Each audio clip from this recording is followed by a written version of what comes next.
lakes and rivers of New Zealand comes Meridian Energy, owned by all New Zealanders and proud to present their stories in Our People, Our Century.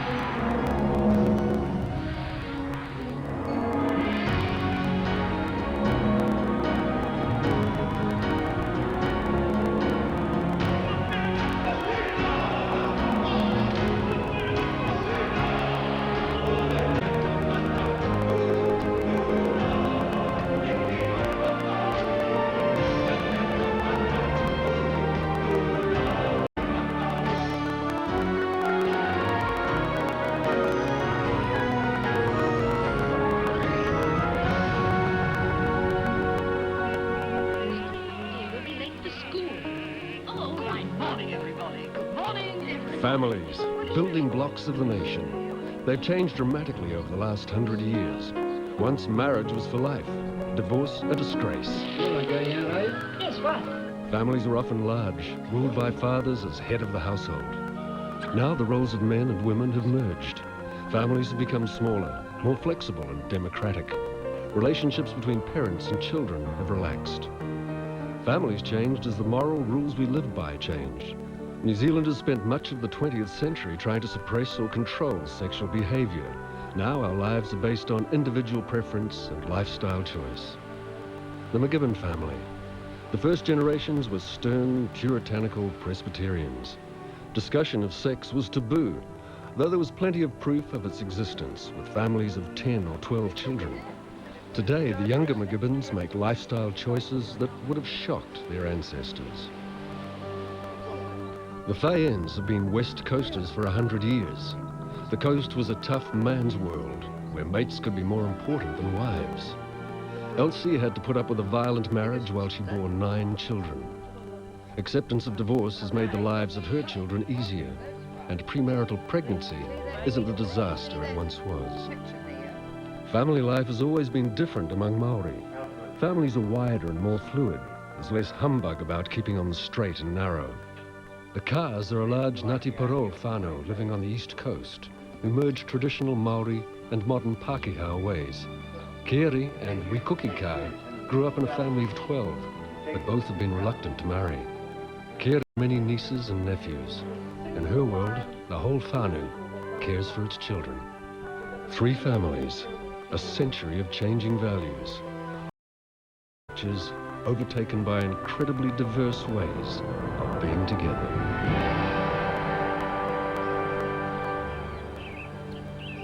Rangitukia, just south of East Cape, is the heartland of the Kā hapu of Ngāti Porou. The modern Kās migrated to the cities, but Keri has given up her Wellington Teachers College career and returned to her rural roots. Her nephew Peter has come to visit at the old Kā homestead. Who broke my gate? Yeah. Say hello to your cousin. So has her brother Wikuki and his wife Sylvia. Oh. If you had been 2 hours earlier, you could have cleaned the bathroom. Wikuki and Kiri's great-grandfather, Harold Kā, an English-born interpreter for the first Maori land court, married Imari Ngatai in 1865. By 1914, one of their sons, Brannigan, Wikuki and Kiri's grandfather, had fathered 17 children by several mothers. He was quite frightening, old Brannigan. He was bald, and he'd often forget to put his teeth in. So he was quite terrifying. He was tall and pale. An immigrant from Yorkshire. He didn't look that Maori at all, really, compared with the others. He didn't speak much English. Maori was his first and chief language. On his mother's side, he was descended from the Loyalists during the Ho-Ho outbreak. The 1860s Hau-Hau Rebellion split the tribe down the middle. Wikuki's grandmother's family fought with the rebels. His grandfather's family was Kupapa, fighting on the government side. Their marriage was political, arranged by their elders to cement the peace. And there were many such marriages to heal the breach. Because the Ho-Ho rebellion at home in 1868 was virtually a civil war. The remarkable thing is that, people liked each other and loved each other dearly. They were long, strong marriages. Arranged marriages were common, but so were love matches. If a couple slept together, they were regarded as married. And they were expected to stay together. There's no question of the man having a new girl every night. It would disgrace the man of the family. He was always scarier on that wall. Yeah, and this is your great grandfather. Chiefs often had several wives, showing they had the status to afford it. The Ka's ancestor, Ihaka Whaanga, had 5. Some highborn women also had several husbands, and in some areas had other rights. The right to leave the marriage was the female right, not a male one.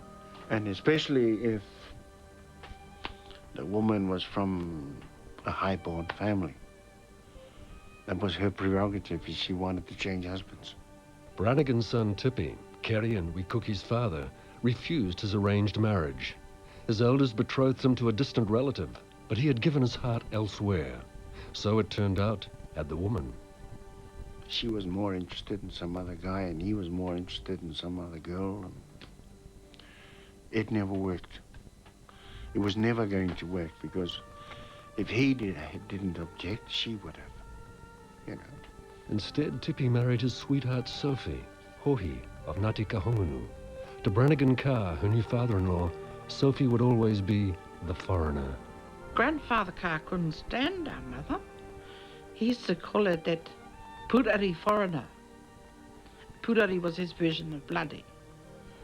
And because he had this appalling attitude that women were to be, the bearers of children, the housekeepers, the bread makers, the hewers of wood, the carriers of water. That was their place. And what he acquired was a feisty feminist woman from Ngāti Kahungunu who had been raised with a totally different set of values. She would talk about how she was down on her knees scrubbing this great huge kitchen floor in the old homestead, and grandfather just marched across the floor. So she picked up the scrubbing brush and threw it at him. Which is, when you think about it, in those times would have been a really outrageous thing to have done. And he was horrified because nobody had ever thrown anything at her. Her, what did Grandma Matawa do? And she said she watched and just nodded. Sophie and Tipi had 12 children. Tipi, a dairy farmer who was to become a minister of the church, had had a classical education. Tipi taught his brood haka while they worked in the kumara patch, and then coached them in Shakespeare during the milking. Wikuki and Kiri grew up across the fence from the school, but despite the encouragement from home, they do not remember their school days with fondness. We were punished for jabbering. That's what they call speaking Māori. And the Māori teachers we had who came to teach here, they were even more strict They weren't much better. than the Pākehā teachers. Yeah. It was like they were sort of going to outrun everybody else to show people how to discipline children. But the most awful punishment dished out for people who couldn't do their homework, couldn't explain themselves in English, was we had these lift-up lids on our desks, and they'd make you put your desk lid up, you'd put your head inside the desk, and then they'd bang the lid on it. Tipika had learned Latin and lamented that his children were not getting the same foundation in their education. Those were the days when Latin was compulsory, especially in private schools. And he never stopped telling us how our standard of English was lower than his because we never studied Latin. And he said, you people have no sense of grammar these days. Not like in my day. Learning had to compete with hard physical work around the farm. Kids milked the cows in the morning before they went to school. We did the kumaras after school. And on the weekends, we worked all the time. Every Saturday morning, we hitched the horse to their carts, went down to the beach to load up driftwood. 2 cartloads a day. During the football season, we could get our second cartload in by 2 o'clock. So we were back in time to watch the game. But otherwise, we never got back till almost sunset. We weren't allowed to do it on Sundays. We were quite strict about that. And those households that still did it on Sundays were considered godless and beyond the pale or whatever. Bringing up the children was a task shared with the wider whānau. Other parents were involved, the uncles, the aunties. I mean, you're part of the extended family. They had as much right to tick you off as your own parents did. If you get screamed at and shouted at, well, you just go off up the road and stay at some other auntie's house till things have cooled down, and then you trot home. You get used to the fact that the whole world is watching you. You know, and that you need to perform to their expectations. I think the strongest thing is the sense of belonging. You know where you belong. Down in West Coast coal mining country, another family put down deep roots. This family had their passage paid from Wales in return for being bonded to the Westport Coal Company. 4 generations later, they are coasters still. The West Coast are mostly closed. This is all that's left of Burnett's Face near Denniston. 7 of Beatrice Fayen's 8 children returned to the place where their mother was born. This coal looks as if it's been there for a fair while. Cyril and June's mother, Beatrice, was the second to last child of Lizzie and Ned, who arrived from Wales in 1905. Burnett's Face was a raw makeshift settlement, dumped down on either side of the rope railway built to transport coal out to Denniston, and then down to the coast. Beatrice often told her daughters June and Elsie stories about living at Burnett's Face. Oh, pretty rough. They only had a 2-roomed little hut, really. They had to carry water from the creek. It would have been the girls' jobs to carry all the water. Imagine. For washing, the toilets, cooking, all carted up by buckets. Imagine trying to get the coal trucks whizzing past, up and down, all particular about their washing in those days. All their frilly lacy underdrawers and petticoats and hair ribbons and all that. Oh, it must have been terrible. What I mean, they were living right beside the railway tracks, and there was nowhere for the children to play. I can imagine the horror it must have been for her, knowing her little girls were roaming around the railway tracks. One of those little girls was Elsie's mother, Beatrice. Beat, as she was known, was one of 9 children. She grew up to have 8 of her own. Large families were the norm, especially if you were working class. Only middle-class people could afford the potions and rubber condoms on sale at chemist shops. For working people, contraception was a makeshift, homemade affair.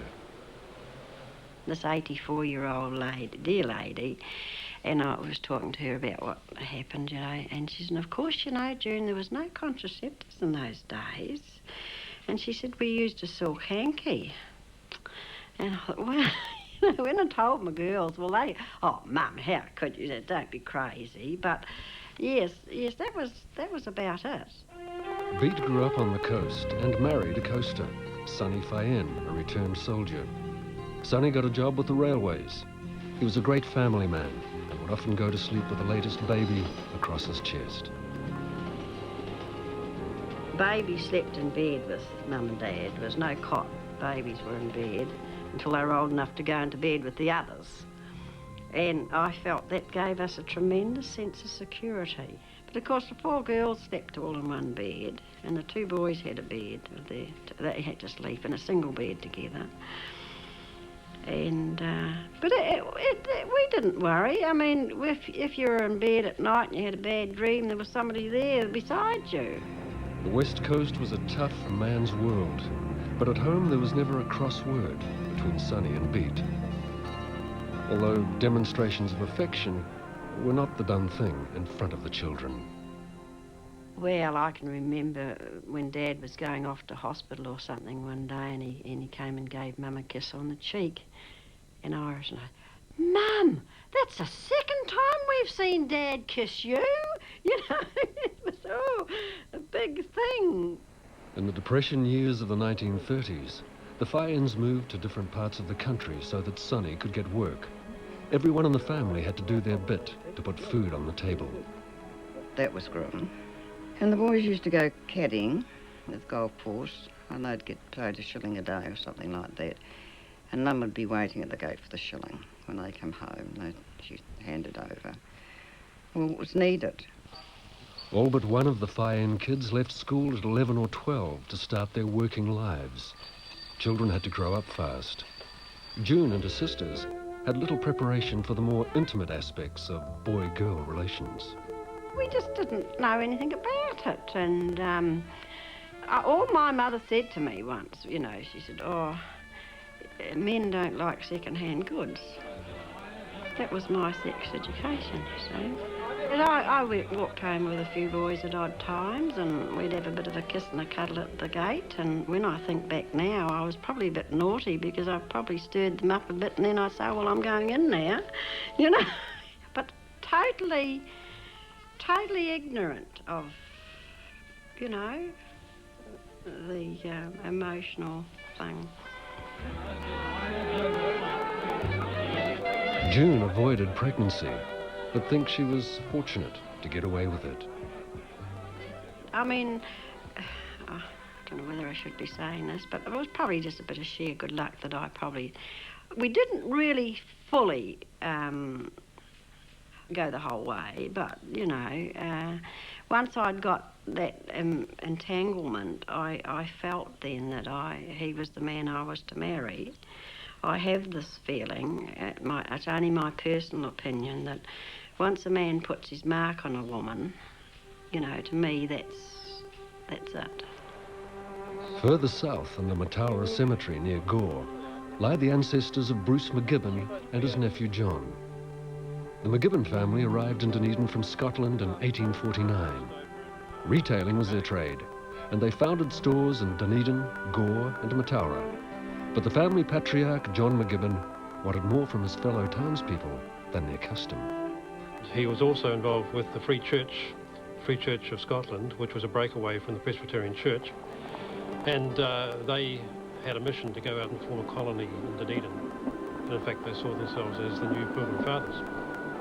The Anglicans were a great problem. They were known as a little enemy because they brought other ideas in and spoiled the idea of this little Puritan settlement. John McGibbon's son Thomas proved to be as pious as his father. He would head the whole procession of McGibbons down the central aisle of Knox Church. They'd get to the pew that the family had rented, and he would stand at the outside, take his top hat off. The family would file past him, then he would finally sit down and put his smoker's cap on. Then he would lean forward and pray vigorously. They had it down on things like gambling. They didn't go in for fun in a big way. They would certainly let their hair down with a bit of music and dancing later on in the century. But no, generally it was a fairly quiet and austere lifestyle. But they did like to sing the old Scotch songs around the piano. There was a lot of that sort of thing. And even dancing reels and so on. My great-grandmother used to play piano while everyone danced the reels. So they weren't totally unbending. Bruce McGibbon, Thomas's grandson, grew up in Matara. His father Archie ran the local store. By the early 1900s, the strict old Presbyterian ways were relaxing, but only slightly. He wasn't as narrow in his attitude like my grandfather, Thomas McGibbon, or my great-grandfather. But I still remember as kids, we weren't allowed to read comics on Sunday. In church, hellfire and brimstone sermons threatened sinners with eternal damnation. At home, disobedient boys received more immediate.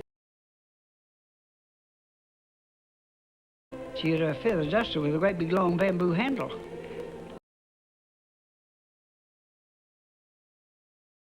Hiding, and if we got up to something she couldn't solve, Dad took us into the boys' room. He gave us a hurry up, and that's when the old strop, the leather strop, for the Cutthroat's razor when they used to sharpen it. But when we knew we were going to get a hiding, we put the school journals down our trousers. He cottoned onto that. After a while, we had to drop our tweeds and we got it around the bare backside. But it never did you any harm. I'm rather amused at the attitude of the people today on that attitude. It never did us any harm. I think it builds your character. And you know right from wrong. Pubs were definitely on the wrong side of the ledger. Early century prohibition, the movement to abolish the liquor trade, was strongest in Southland and Otago. The alliance of feminists and the churches had won voting rights for women. Now they also tried to rid New Zealand of the demon drink. At a very young age, Bruce signed a pledge that he would never let alcohol pass his lips. I was signed on as a member of the Band of Hope and signed the pledge. How old? Oh, probably about 8. Very much. I think quite a few McGibbon family members signed the pledge. It didn't necessarily mean that they didn't drink, because there seemed to be a distinction amongst the Scots between the medicinal uses of Scotch in particular and overindulgence. I mean, the earliest McGibbon, old John Senior, every Sunday night when he had the Bible reading with the family, I believe that if he heard the bell saying someone wanted to be ferried across the river to buy some grog, he would drop the Bible and attend to business. This practical approach was continued by John's grandson Archie. Bruce's father kept a supply of liquor discreetly tucked away in his bedroom. He was strict, but he always entertained his men friends up at the front of the house in his bedroom. He'd take them up there and shout for them up there. That was way back. Born just after the First World War, Bruce McGibbon grew up in this house in Mataura and started work in his father's shop. As a teenager, he received little help with personal relationships. There was nothing discussed with us between our parents on sex. Nothing at all.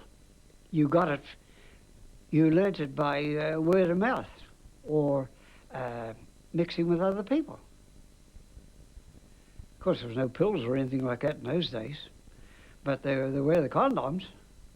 You'd think I was a rake if I was going to say to you I was using condoms all the time.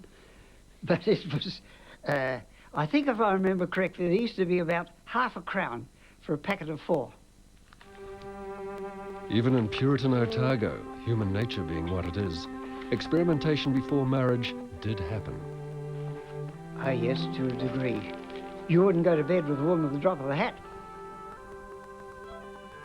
Just like, just as easy as today, I reckon I was born in the wrong generation. I missed a lot of fun. World War II saw the old taboos about sex under attack. Women were out in the world, and romance provided a distraction from the horrors of war. The Second World War was a huge upheaval, felt at home as much as in the battle zone. While the Kiwi troops were away, New Zealand hosted thousands of American Marines for training and rest and recreation. They brought Yankee glamour and dollars to women who had found a new independence when they were manpowered into jobs vacated by their men. The nightlife blossomed.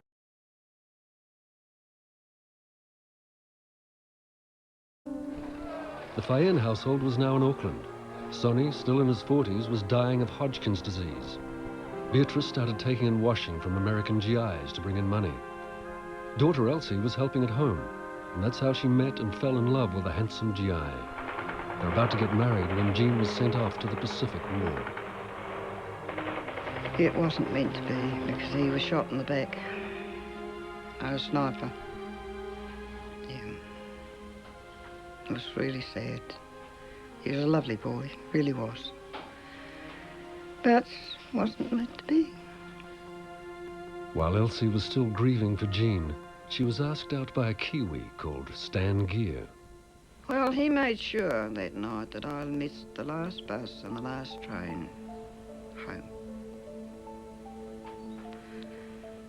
Don't worry, he said, I'll take you round to where I live at my Aunt Lil. She won't mind, she'll give you a bed for the night. Yeah, she wasn't even there. So you can see what happened. I was seduced.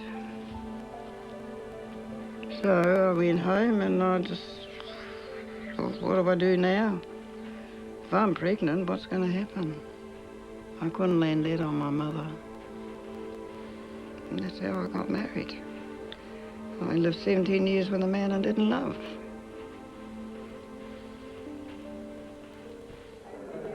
Elsie and Stan moved back to the West Coast. Here, life was very different, and rules were made to be broken. Publicans simply ignored the law that closed pubs at 6 o'clock. The prohibitionists had complained that men would spend their wages in bars and neglect their families. And so it was in the case of Stan. And he spent all his nights at the pub. Never come home until the pub shut, and he was all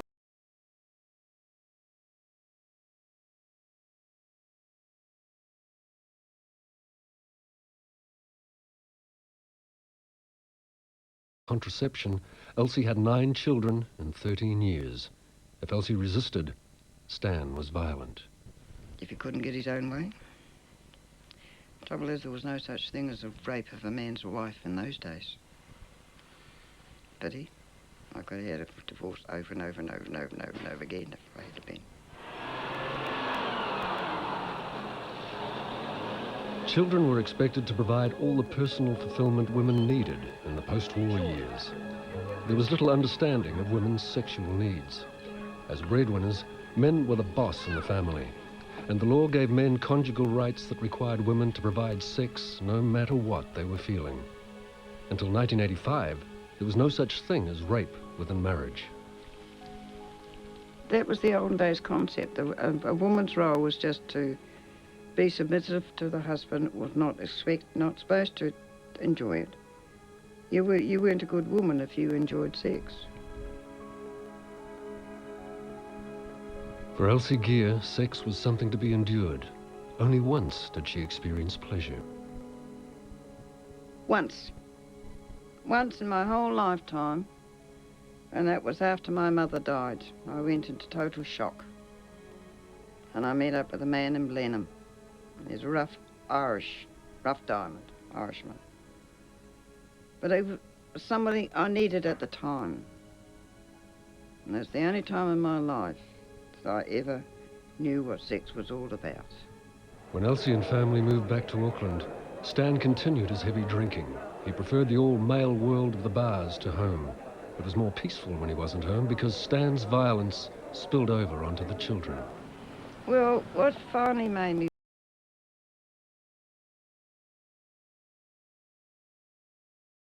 didn't get to the hotels as frequently, wasn't coming home.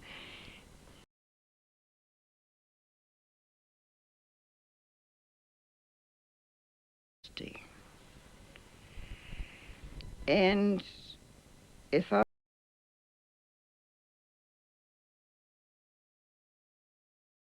forcibly, and I just couldn't handle too much more. He came home one Father's Day. He walked into the lounge and nobody took any notice of him. Oh, great Father's Day it is, isn't it? Sandra turned around and looked at him. She said, well, you're not much of a father anyway, are you, Dad? Well, he just grabbed her and he started punching her.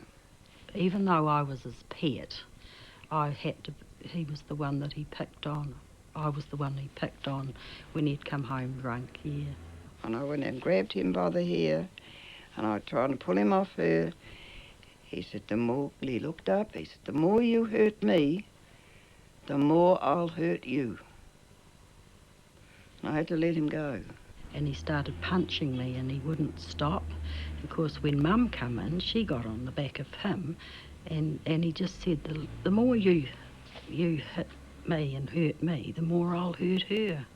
For Elsie, it was the finish. She packed up her children and returned to the West Coast. And off we went. Me, 9 kids, 2 suitcases and a vacuum cleaner. Why the vacuum I don't know why, really. Only because it was the last new thing I ever bought, and I had to walk out and leave everything else. So I took the vacuum cleaner.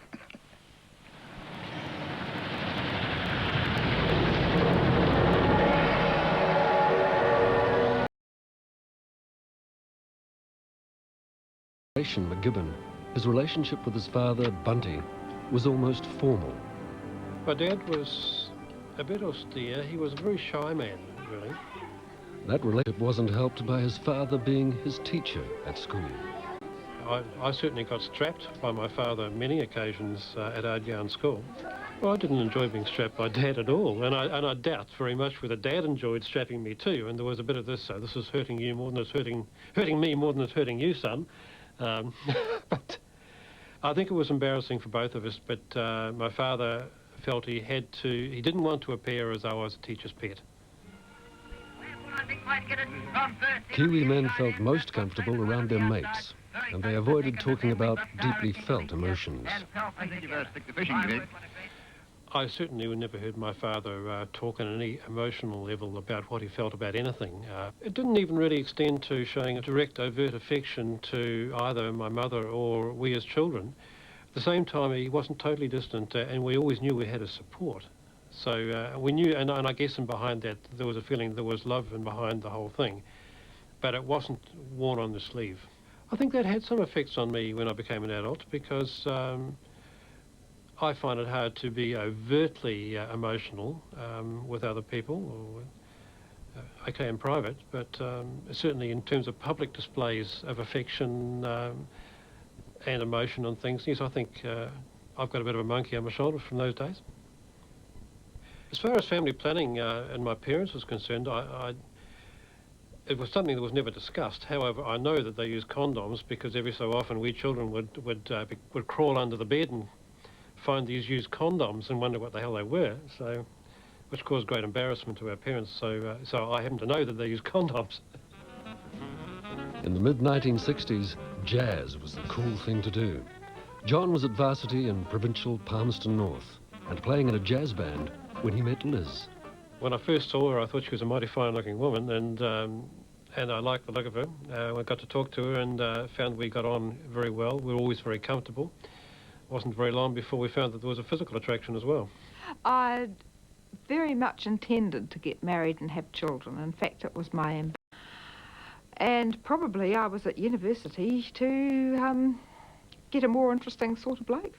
Unfortunately, there was averse to it, to be honest.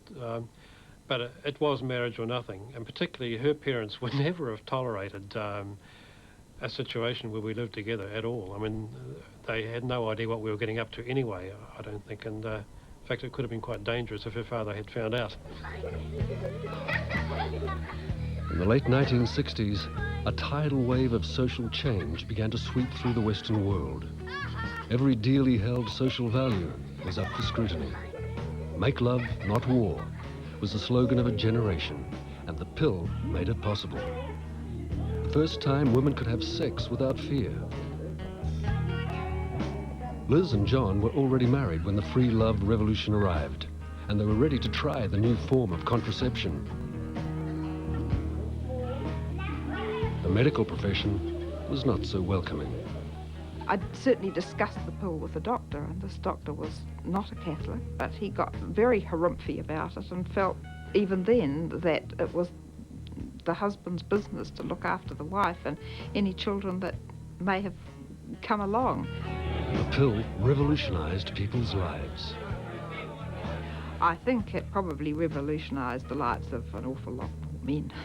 The expectation previously was that you asked, the woman probably said no, and that was pretty much the way things were. They understood that women were terrified of pregnancy. Once women no longer had to be terrified of pregnancy, then they rather wondered what on earth they were making a fuss about if they said no.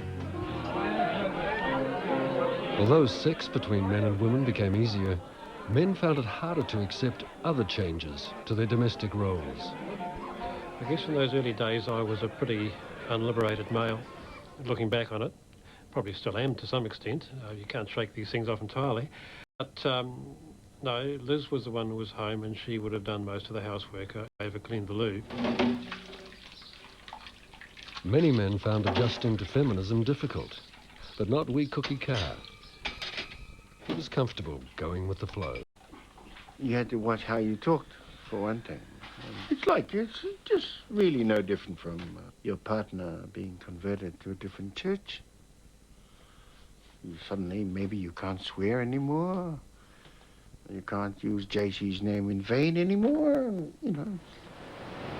At the end of the swinging 60s, wee Cookie Carr was in Sydney, acting in TV cop shows by day and hanging loose by night. Marijuana was the drug of the times. We were constantly busted by the cops. We used to grow that stuff in our garden. The grass. Quite blatantly. To extract the juice, put it in an electric frying pan to dehydrate it so you got something like a hash. Oh, great stuff. And we put that in our pepper grinder. Sprinkle it on our salads. You know, wonderful. Drugs were the element of the hippie lifestyle that shocked conventional society. But hippie values went much deeper.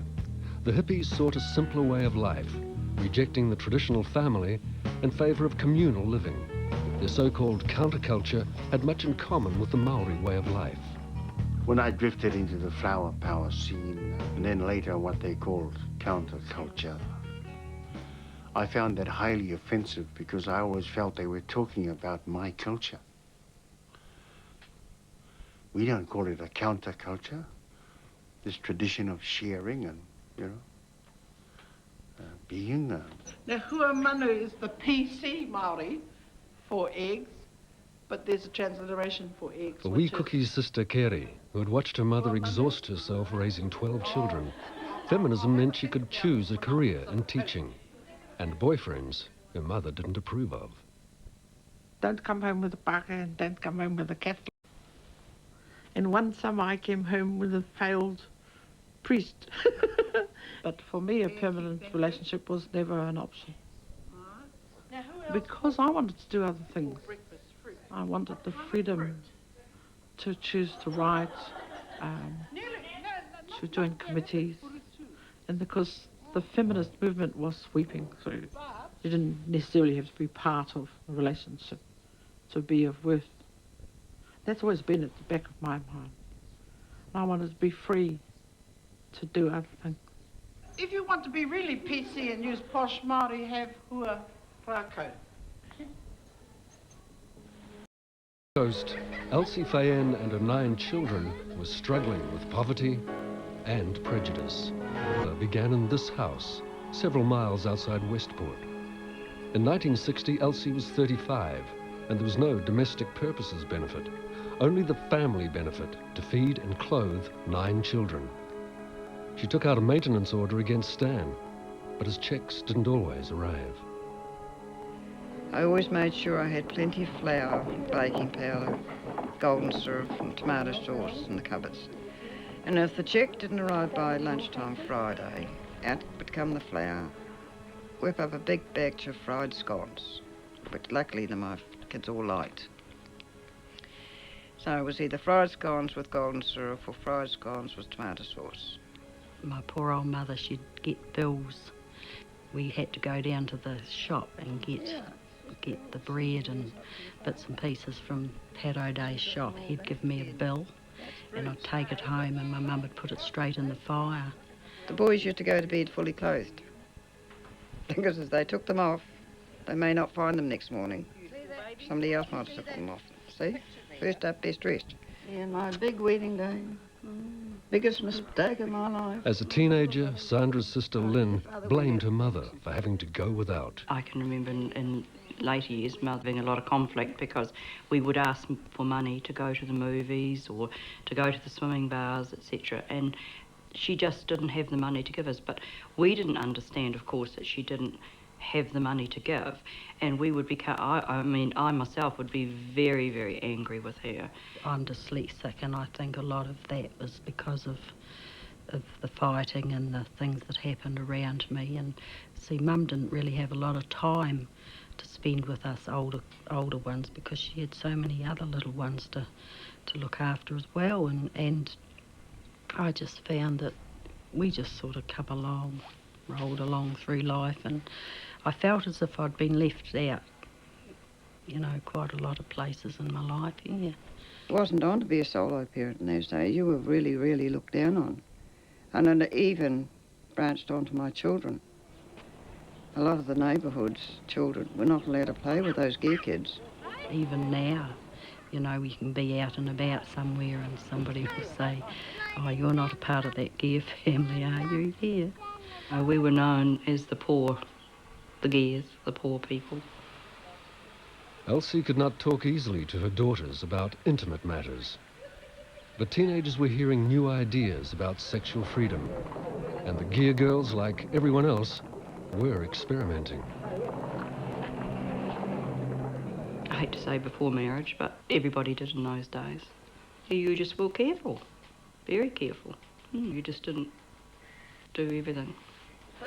Women's liberation was changing the lives of some women, but Kiwi women generally were marrying younger than ever and having their babies early. Like her mother, Lynn didn't believe you could get away with having sex before marriage. It was one of several reasons why Lynn walked up the aisle with Craig. More so she expected, because we had been engaged, of course, for 2 years, and also because he had been the boyfriend from 13, and of course, in my time, once something happened, that was it, you married the partner. And so there was the big white wedding. Oh, it was lovely. I mean, to have a big white wedding, and yes, for sure. This was going to be the not like my mum, of course. I wasn't going to be poor. I wasn't like we were poor. I certainly was not going to marry a man who drank, was a drinker, and of course that he wasn't going to be violent like my father. And of course I was going to have these perfect children, and we were just going to be one big happy family. Lynn's sister Sandra also had her eye on the man she thought was Mr. Right. In those days he was a really nice chap. I really loved him. Gosh, it's heavy. We went together for about 4 years, but my mum wouldn't let me marry him because he had a bad temper. He had a violent temper when roused. He never hurt Sandra, but he'd punch things or break things. Sandra thought she knew better. Her father Stan gave her away when she married at 18, with all the trappings. She had 3 children, and then her world fell apart. He met another lady, and much to my horror and hurt, and he went off with another woman, and I just carried on bringing up my children. Sandra was devastated. Yes, I had a breakdown. Sandra's daughter Leanne was badly affected by the marriage breakup. I hate him because what he's done to my mum, and he's just wiped out me and my brothers and our children. That's when I went downhill, yeah. I went downhill in school, went downhill with my attitude, personality, everything. And I ended up leaving when I was 16 and got into the drug world and everything, and yeah, I blame my father for all of that. Because it hurt so much, you just got to block it out somewhere along the line. Lynn's marriage was no more successful than her sister Sandra's. By the mid-1970s, divorce was becoming more acceptable. Feminism had raised women's expectations of relationships, and Lynn had had enough. She left her first husband and had a child to someone else. It was that she found real happiness. Certainly when I met him, there was just the chemical thing that I didn't know could exist, yeah. And it was just lovely. I just couldn't believe. I just knew it was right. God is good. Hooray, good on you, I got it. Dave, Sandra's second husband, is a lay preacher. He and Sandra found security in a marriage arranged by the church elders. And when I turned round and spotted Dave, I thought, oh no, because my pastor had prayed, please Lord, bring Sandy a tall, dark, handsome man into her life. And of course I got this little short, bald-headed man. I really didn't want to get married, but he loved me. I've been really, really lucky because I'm glad that that man held on and waited for me because I really do love that man. Bachelor into his 50s. 8 years ago, he married Sylvia, a young German woman he met while filming in Berlin. The Bachelor was finally caught. What are you reading, babe? This American thriller. All my relationships were fly-by-nights. You know, get out before it gets too serious. Move. You know, change flats, change suburbs, change cities. I just like being like that. And then I suppose because I got old. I can't run anymore. Rangitukia was the place we and Keri Ka returned to for renewal. In the early 1980s, they were both in Wellington, Keri teaching and we acting in films and TV. He also became the family historian, passing on his knowledge of Maori traditions. And for tukutuku, if married couples wanted to do it, because over here, they weren't allowed to do it with their wives, because otherwise they brought their domestic rows to the work. So if a married man wanted to do tukutuku, he had to do it with somebody else's wife. Peter Ka is the son of Mary Kapini, we and Keri's sister. His parents' relationship was short-lived. Then, when Peter was 3, his mother died. The rest of the whānau took over his upbringing, a traditional practice called whāngai, which for many years was not recognized by welfare authorities. My grandparents took over the role of bringing me up. There was a bit of a legal wrangle there because the courts didn't acknowledge the Maori concept of whāngai. So I had to be legally adopted by my grandparents who were in their 60s at the time. The Kas valued education, and Peter, like his uncles, was sent to boarding school. When his grandparents became too old to cope, he lived with his uncles. Then at 15, he was sent to Wellington to live with his Aunt Keri, who was single, flatting with friends, and teaching. I didn't think it was going to be easy because Peter was just 15 and adolescents with whom I was working at the time are difficult anyway. And Keri was right. Peter turned out to be a handful. It had stressful moments, like Peter getting extremely drunk because he didn't understand about alcohol and sort of just guzzled it all. The kind of stupid stuff you do when you are a 16-year-old. And the drugs thing, too, used to scare us, because while we knew about drugs, those of us who'd grown up in the 60s, we didn't know about the alarming power of the new stuff that was coming into the country. You sort of know these things in the abstract, but in person, when they happen to your children, or the children in your care, it's really scary. 16th birthday, I was sitting there and I was unwrapping all my presents. And there's this one present about this big. I thought, oh, gee, it's really light. I wonder what it is. And I opened it up and it was a packet of Rothmans and sort of staring at this thing in fright. And she goes, good. Now you can buy your own instead of stealing mine. Oh. And you remember I suggested that you pay a visit to the family planning clinic as part of a birthday package to talk about such matters? Oh, I don't remember that one. I remember. Your reaction was one of horror and shock. Yeah, well, that was practice from... me growling at you. No, I found that Peter has followed in his Uncle Lee's footsteps and become an actor. He's grateful to his uncles and aunts, his grandparents, and the nurturing whāngai system. I think it's a very, very good system. Who better to look after people in their old age than their own grandchildren? And also vice versa, then the grandchild also learns the values of 2 generations back. Those values are kept alive. As far as I'm concerned, that's the way it should be.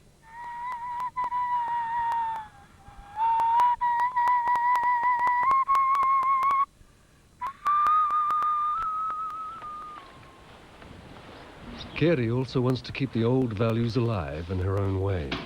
She's given up her career and returned to live in the Carr family home at Rangitukia. Oh, that's looking great. I just came home because I knew that this old house needed someone to care for it and look after it, and needed one of us living in here. And also because of the principle of te ahi ka, where you keep the home fires burning. Because it's no use standing in the halls of academia lecturing to hundreds of earnest students of Māoritanga about the principle of ahi ka, which is to have one of your family actually living on the land and keeping the home fires gone out. The flame had almost gone out. Are both in the cemetery, the family cemetery. Good old Brent. They told us to come home. Well, ko tai mai, ne? I couldn't see myself retiring in the city because for me there would be no focus in a city. Here in Rangitukia the focus is on the marae, the church and the families around. I wonder nobody's drunk his whiskey. I know you did. It's a nice log, isn't it? It's Cody. So there you are, Brad. We're back. Nice, isn't it? Anton Carr, Peter's cousin, lives in Auckland. His mother, Arapera, is the older sister of Kerry and Wikuki. I think the Carrs are thinkers and they're fighters. When they eventually ask, oh, where are you from and who's your family, to be able to say, well, I'm from the East Coast and I'm a Carr, that's a really powerful statement. I've got a Swiss father who immigrated here about 40 years ago, and I have a Māori mother who's Arapera Carr. They were both creative, artistic people. When they met, Dad was a photographer and Mum was at university, and she wrote wonderful poetry, was the first Māori to win a Catherine Mansfield Award. So on both sides, they were amazing influences. From parents who were both teachers. Although Rangitukia on the East Coast is Anton's spiritual home, he grew up in Northland and Auckland.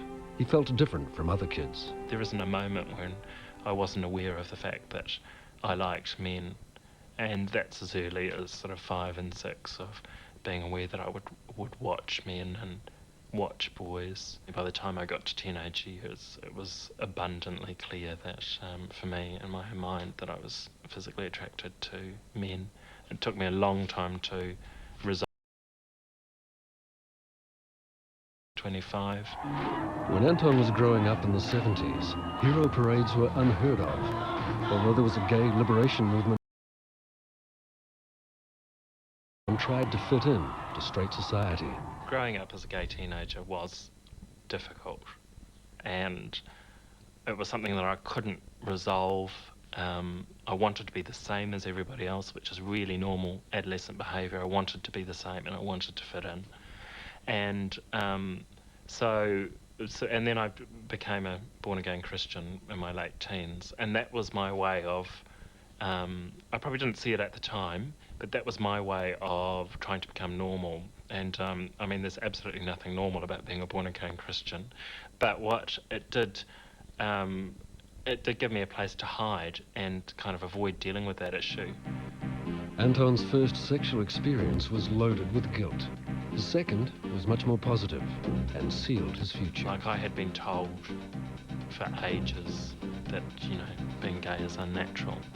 And I remember that, you know, after this sort of meeting this man and sort of heading off afterwards, just feeling quite sort of euphoric that it was the most natural thing I'd ever done. You know, that no matter what people told me, I know what I felt with that. I just had to tell Mum, and it took me about 6 weeks to build up the courage. Her response was initially very good, so she did all the compassionate Māori things, and sort of, you know, cried with me and sort of made me feel good. But shortly after that, it became more difficult for Mum, and I remember one very emotional scene where she sort of burst into tears and sort of said that she had tried to deal with it but she couldn't, and why did I give in, and it's just not right, and all this sort of thing, which was really amazing because Mum was this liberal thinking woman who had taught with Dyke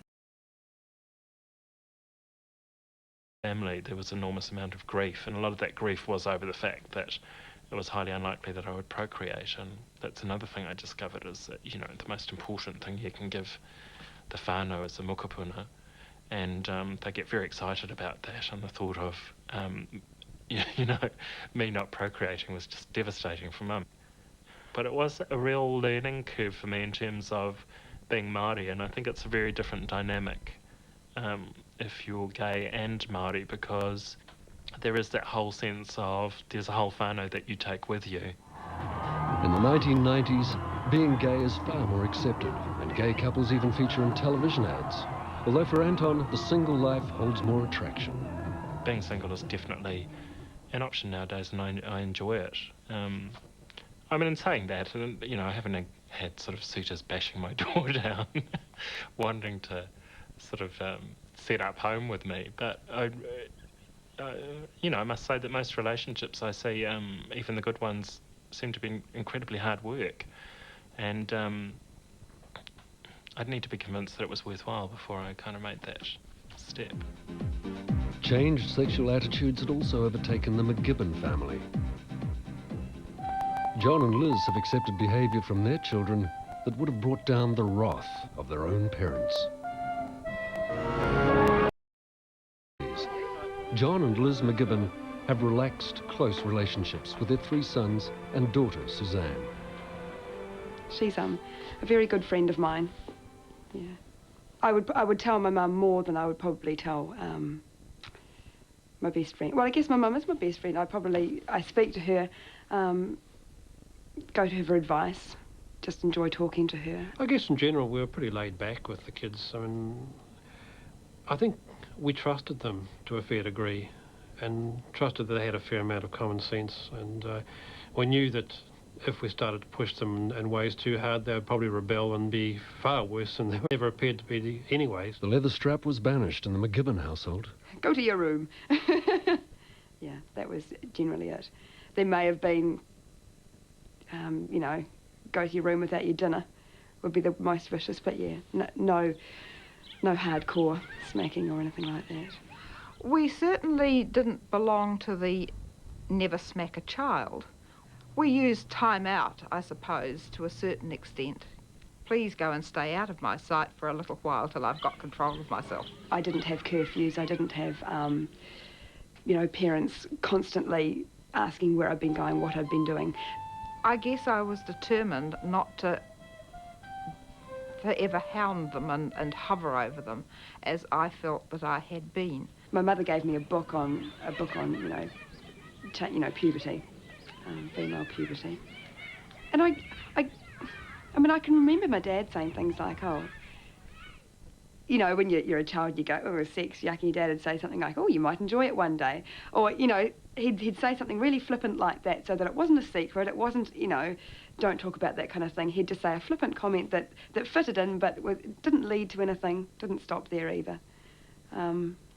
Yeah, so it was just open. Dad gave me the conversation about keeping myself safe on a number of occasions. Obviously, Dad didn't want to be a grandfather before time.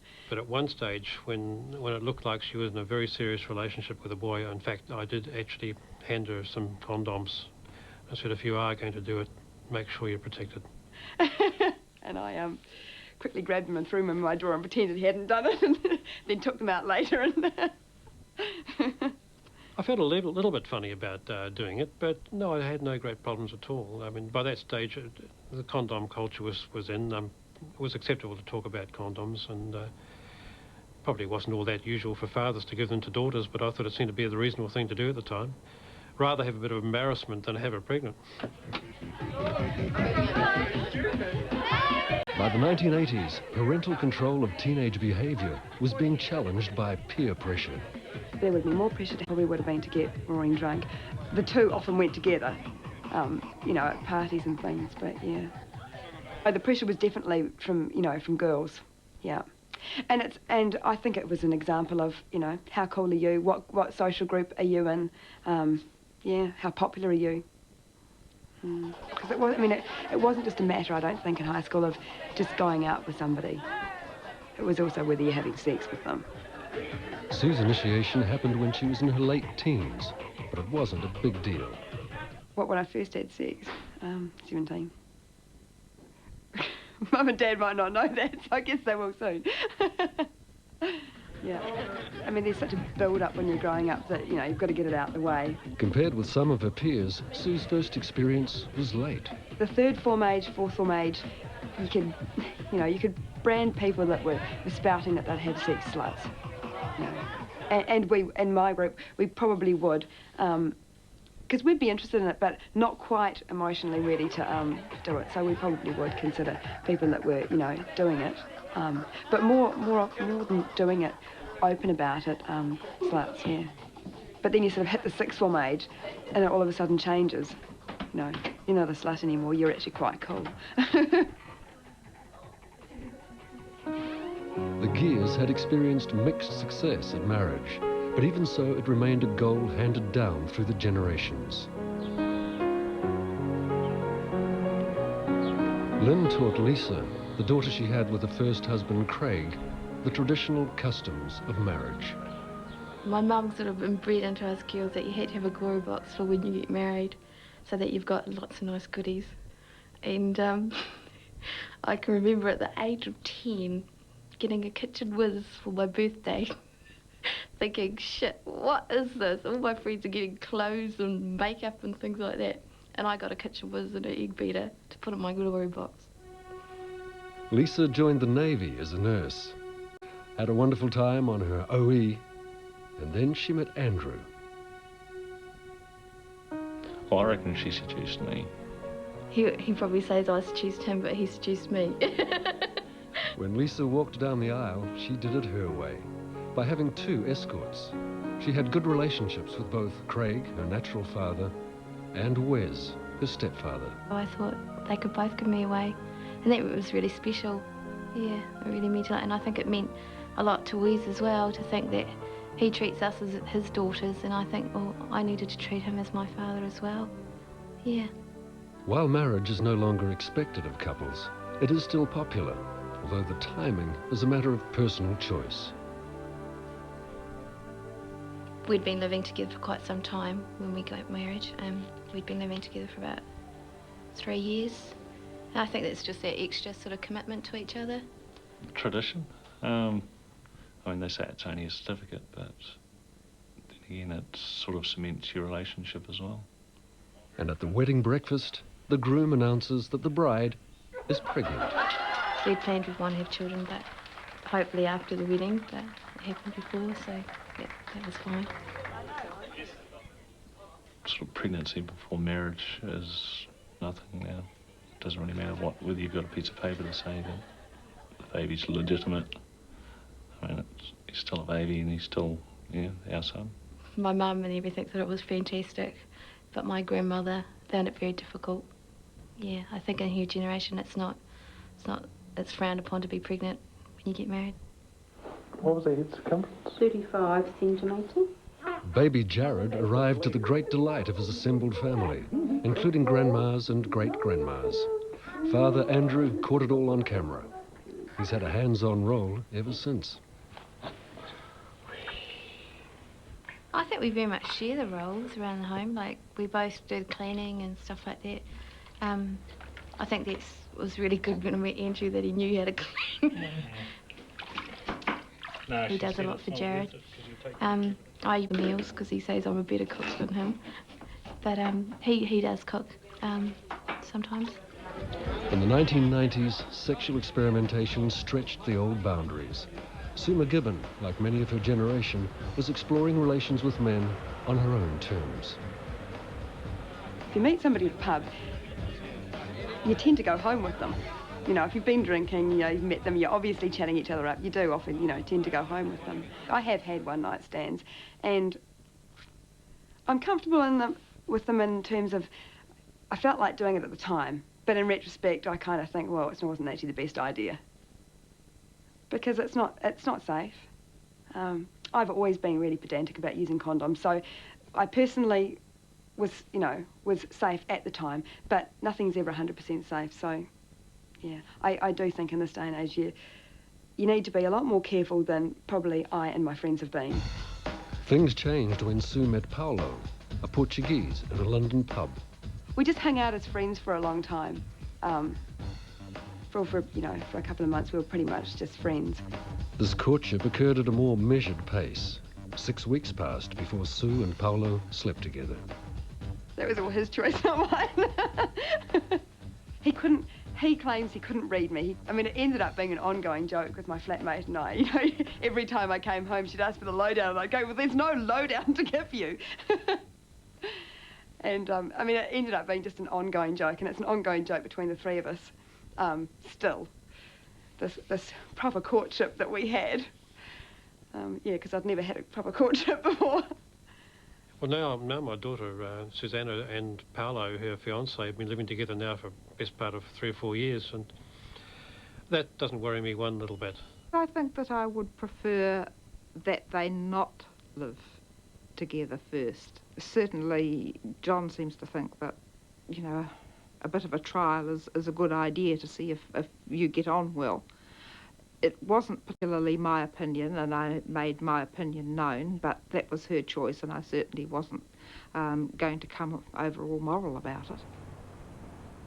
Sue's great uncle is not so accepting of the values of the younger generation. You make your rely on it. And if they think they get something out of it, that's over to them. But it's in some ways, it's a tragedy. You never find a real happiness in those unattached things you do against a marriage. There's something in a marriage that is very important. Very important, which they don't get living loosely or anything like that. If Sue's courtship was traditional, so too is the household division of roles between her and Paulo. At the moment, I bloody do just about all of it. What amuses me is that I sort of through the late teens, early 20s, it was all women are going to, you know, I'm going to be in a 50-50 relationship. He's going to do as much housework as I am, but the reality of it is, it's just not like that. Women are still doing more housework. They're still doing all of the jobs that the little elves go and do, you know. You know, if something's done, it doesn't just bloody get done, it's because someone's done it. And that person generally is the female. Because men are useless. You can have that on TV. I don't know. Yeah, no, I do know. That's what it is. No. I think women are still brought up to be giving. They're still brought up to be caring. They're still brought up to look after people. And we try and pretend that we're not brought up that way, but we are. They are getting married now, and I'm pleased that they are getting married. I believe that if you're going to have children in a union, that they're probably better off in a married situation. I think the parents will make a little bit more of an effort to make the marriage work. I again and take you, Paul, because to be my husband. I promise to be true to you in good times and in bad, in sickness and in health, and I will love you and honour you all the days of my life. Some old-fashioned values have survived. Despite her modern attitudes to sexuality, Sue has a traditional belief in commitment. That's my belief on marriage. There's a very clear message to you and to everybody else that you intend on staying together, you intend on being married and living together as in a partnership for the rest of your life. But for me, personally, I'm getting married with the intention of staying married. Otherwise, I wouldn't get married.